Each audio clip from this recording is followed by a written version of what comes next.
what's up with it? You watching the Big Bomber TV. And yeah, we about to check out this video from the YouTube channel The Black Boat. And the title is Keefe D exposed the real person who killed Tupac, and it shocked everyone. Yeah, man, that's a fool with it, man. If y'all know who he's talking about, man, he's talking about Reggie Wright Jr., man. For real, though. And yeah, it's crazy because I was just researching like yesterday, and I found out it was actually like an FBI agent that came out and said the same thing, man. And the FBI agent actually said Reggie Wright was the informant or something. We executed search warrants. He helped provide information. Reggie had a game plan. Man, for real. And I was really surprised to find out Kevin Hackey, one of the bodyguards, was actually an FBI informant, man. So the FBI was super close to Pac, man. They had the FBI actually bodyguarding Tupac. Hackey, according to these court filings, worked for 2 years as an undercover agent for the FBI and ATF. Man, and I'm thinking when Tupac got taken out, man, he was under the Fed surveillance, man. And yeah, man, if you know Tupac family history, man, they didn't get along with the Feds, man. In the back, man, they was targeted by the Feds, man. So yeah, man, it's kind of hard for me to believe they were just there to watch Death Row and Tupac right there, man. I'm pretty sure they was watching Tupac too, man. And it ain't no telling if there was more so there for Tupac than Death Row, for real, though. But yeah, before I get to the video, I want to thank everybody that been supporting the channel and all the new subscribers. Welcome to the channel. But yeah, man, I haven't checked out the video. Don't completely know what they talking about, but let's check it out and see what they talking about.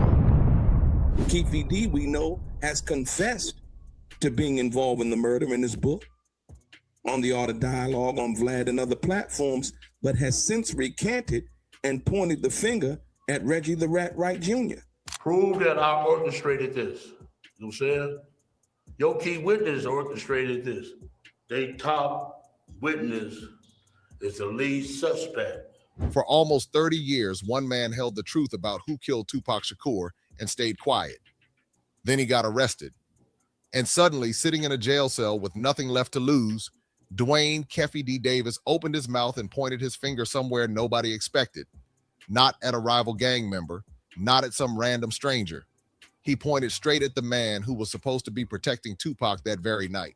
The former head of security of Death Row, who had testified before the grand jury that ultimately indicted Keefe D in the murder of Tupac. His name is Reggie Wright Jr., the former head of security at Death Row Records. And according to Keffy D, he was not guarding Tupac. He was setting him up. Let's start from the beginning, because this story only makes sense once you see how long Keffy D has been talking and how much he has changed his story along the way. In 2008, Keffy D sat down with federal investigators as part of a proffer agreement, a deal that protected him from prosecution in exchange for information. He admitted his role in the killing. He said it again to Las Vegas police in 2009. Neither agreement was meant to put him behind bars. An ABC News exclusive with the man charged in the 1996 murder of rapper Tupac Shakur.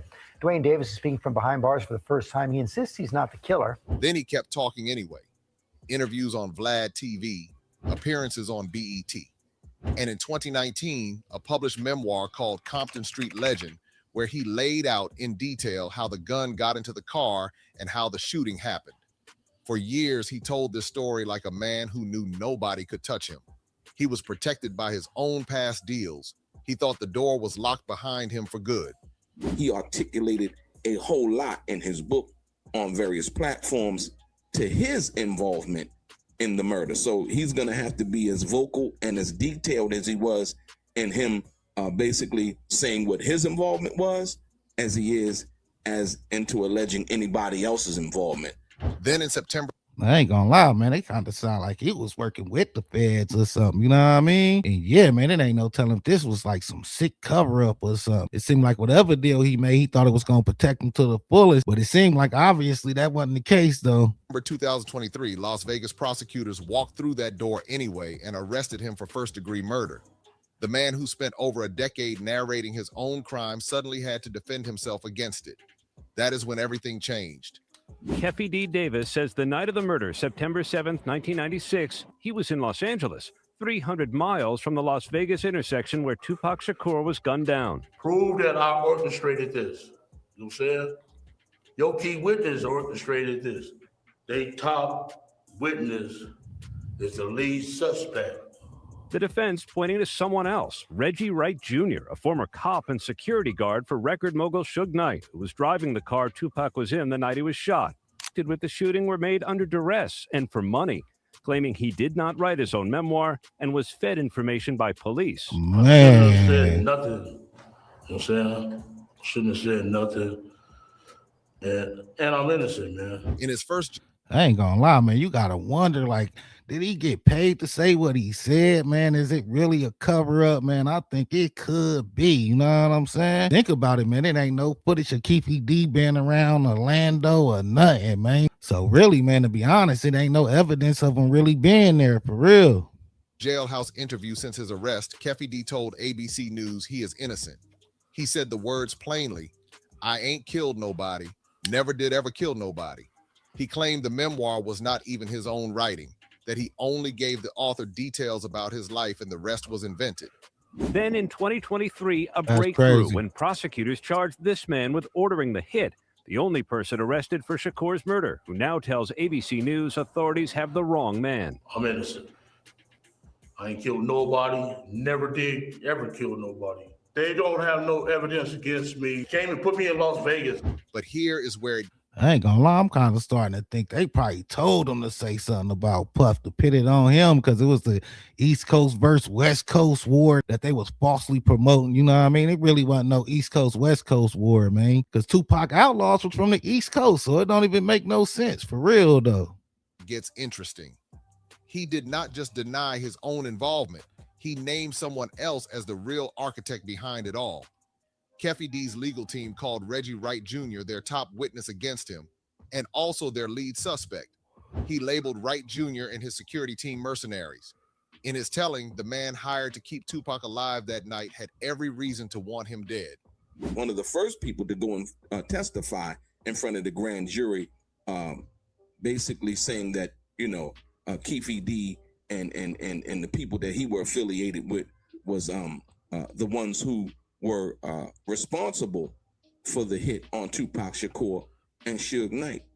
But let me give you this. I'm going to show you.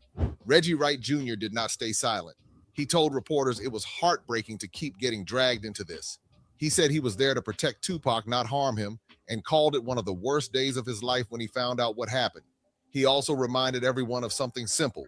Keffy D confessed to this murder long before he was ever a suspect against Wright Jr. to the LAPD in 2008, to Las Vegas police in 2009. Publicly, for years, before anyone accused him back. The defense pointing to someone else, Reggie Wright Jr., a former cop and security guard for record mogul Suge Knight, who was driving the car Tupac was in the night he was shot. Wright has denied any involvement and has said it bothers me because I was in charge of possibly protecting this young man. So who do you believe? A man who has confessed to the same crime in 3 different decades, or the man he is now accusing only after getting locked up? There is also something worth knowing about Reggie Wright Jr.'s own history. He was previously convicted on unrelated charges involving drug trafficking and money laundering. That does not make him guilty of Tupac's murder, but it does mean he was not simply a clean security professional with nothing in his past. And that fact alone makes Keffy D's accusation land a little differently for people following this case closely. Keffy D. Davis says the night of the murder, September 7th, 1996, he was in Los Angeles, 300 miles from the Las Vegas intersection where Tupac Shakur was gunned down. Prove that I orchestrated this. You know what I'm saying? Your key witness orchestrated this. They top witness is the lead suspect. The defense pointing to someone else, Reggie Wright Jr., a former cop and security guard for record mogul Suge Knight, who was driving the car Tupac was in the night he was shot. It also helps to remember why Tupac was even in that car in the first place. Hours earlier, he had gotten into a brawl at the MGM Grand with a young man named Orlando Anderson, who happened to be Keffy D's own nephew. Keffy D has said for years that he supplied the gun that night out of family loyalty to avenge that fight. I ain't gonna lie, it's kind of crazy that everybody that was supposedly be in that car is dead now, you know what I mean? And it's crazy that Kevin Hackey is rarely mentioned in these situations. You know, he was the feds, man. So yeah, man, it's kind of questionable with Reggie White even bringing him on. Like, man, did he know he was a fed when he brought him on or what? But yeah, man, Kevin Hackey said the same thing. Talking about Reggie Wright had Tupac taken out, man. So yeah, man, Reggie a real suspect, man. And if he really was an informant, man, that's probably why they protected him. I think by law they gotta protect the FBI. Don't give up the names of their witnesses and informants for real. That part of his story has stayed consistent through every version he has told. So Tupac wanted to go to the MGM Grand. So what do? They walked over. And so this starts off where people are watching Tupac win money now that they're at the MGM Grand. Better place for a high roller gangster to be seen rolling high. To understand why this accusation against Reggie Wright Jr. does not just disappear, you have to go back to that night in Las Vegas and look closely at what actually happened with security. There was a meeting that day. Tupac's team was told not to carry weapons. Frank Alexander, Tupac's personal bodyguard, had just come back from vacation to work that night. At that same meeting, Reggie Wright Jr. was reportedly furious, but not about security. He was angry that another bodyguard, Kevin Hackey, had been paid $10,000 for advising on a film set, money Wright Jr. felt should never have gone outside his company. We caught a ride with Reggie. This is Frank Alexander saying we caught a ride with Reggie. He took us out to lunch to TGI Fridays. When we finished eating, Reggie started bitching about Kevin Hackey, the bodyguard who replaced me when I was on vacation. So this is Frank's first night back, right? After the meeting, they went to lunch together at a... Man, you hear that, man? That mean the FBI informant was around Tupac, man, for real. TGI Fridays. 2 separate chances for the head of security to make sure his own bodyguard had a radio, a way to communicate anything. Frank Alexander walked into that night with none of it. Later, at the MGM Grand, while Tupac was gambling, Frank Alexander needed to reach Reggie Wright Jr. He had no working communication device. He had to use a public payphone a couple feet away from Tupac just to check in. In Vegas, he gonna be guarding Tupac. They'd gotten into it over money. Kevin, who had worked with Reggie long before he hooked up with Suge to form Right Way, when they were both policing the streets of Compton, managed to hook up something with the producers of Gang Related, the movie Pac was working on in August. While Frank Alexander stepped away for barely a minute, Tupac was no longer at the table. Now here is the part that should make you pause. Earlier that evening, a second bodyguard named Michael Moore had also been flanking Tupac, one man on each side. Tupac had 2 layers of protection walking through that casino. That Tupac had fired Reggie as being his company, as being his personal security, not the security for Tupac, but his personal security.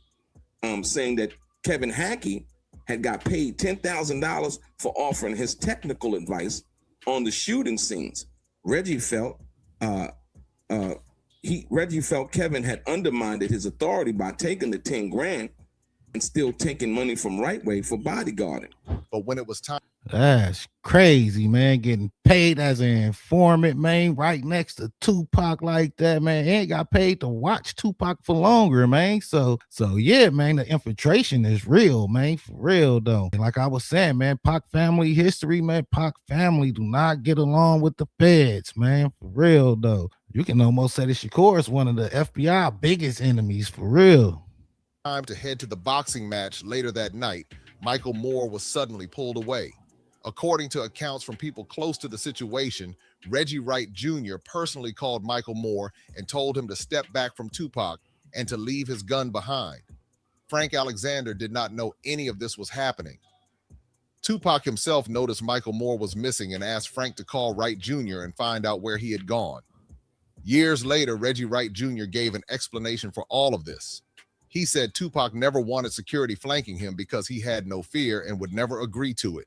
Reggie the Rat Wright Jr., he's worried more about Kevin Hackey getting $10,000 for actually doing a job outside of what security was, basically helping the people on the set of Gang Related with the shooting scenes, right?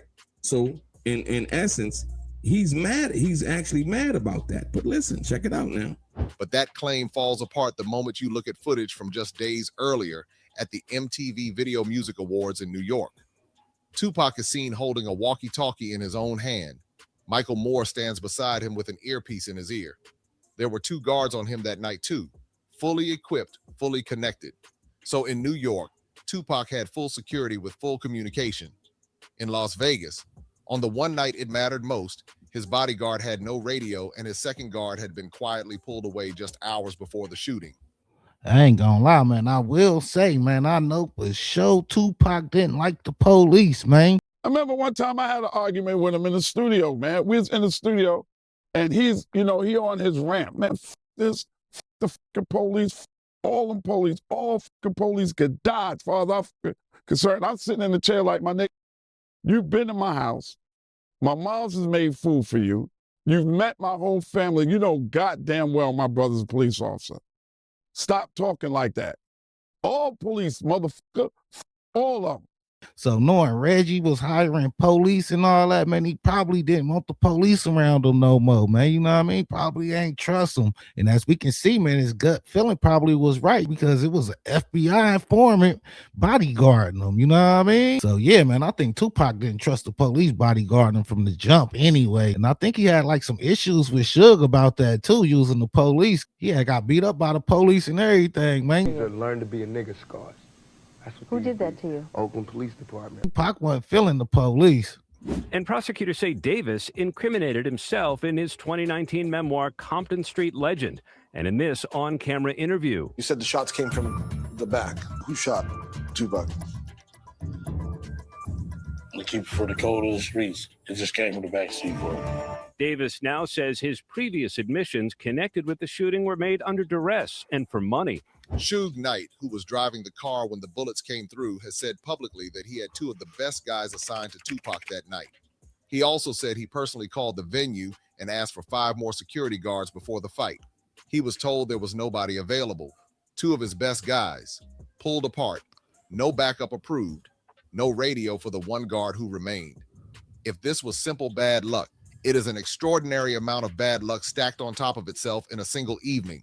This is exactly the pattern Keffy D's defense is now pointing toward in court, not as conspiracy, but as negligence. The idea that the people meant to protect Tupac created the conditions that allowed him to be exposed. Followed years of fan-driven theories that an intense rivalry between East Coast and West Coast rappers sparked the fatal attack on Shakur. And I'm being held against my will. I'm supposed to be out there enjoying my twilight. God got my back, and God will see me through this. Yeah, man, that's a fool with it, man. A lot of questions, man, for real, though. And to be honest, man, I don't even think Pac family will be satisfied with Keefe D just getting sentenced, man. I think they see him as like a fall guy, man, for real, though. And yeah, man, it ain't no telling if Keefe D ain't informant or something, man. He talking about they wrote his book and everything for him. Talking about he ain't even write the book. That's pretty crazy, man, for real, though. Yeah, man, it's even like calls out there, man, and like Reggie Wright talking to the feds on the phone or whatever, man. They calling him, talking about you. Remember you was up here with us or whatever, man. So yeah, man, there's a little evidence out there, man. And Reggie White was on the phone entertaining whatever was going on the phone, man. So yeah, man, this situation can be a lot deeper than we think. It can be cover up on cover up, man, for real. But yeah, man, like I was saying, it ain't even no footage of Keefe D being out there nowhere, man. You know what I mean? Not when they jumped Orlando or nothing, man. I'm pretty sure there's a lot of cameras and everything out there. And don't forget the feds was watching. Yeah, man, what you think the feds was doing? Just looking with their eyes observing, or they was recording or something, you know what I mean? But yeah, man, let me know what y'all think about this video in the comments. Like, share, and subscribe. You watching the Big Mama TV. Thanks for watching. Thanks for supporting it. Till next time.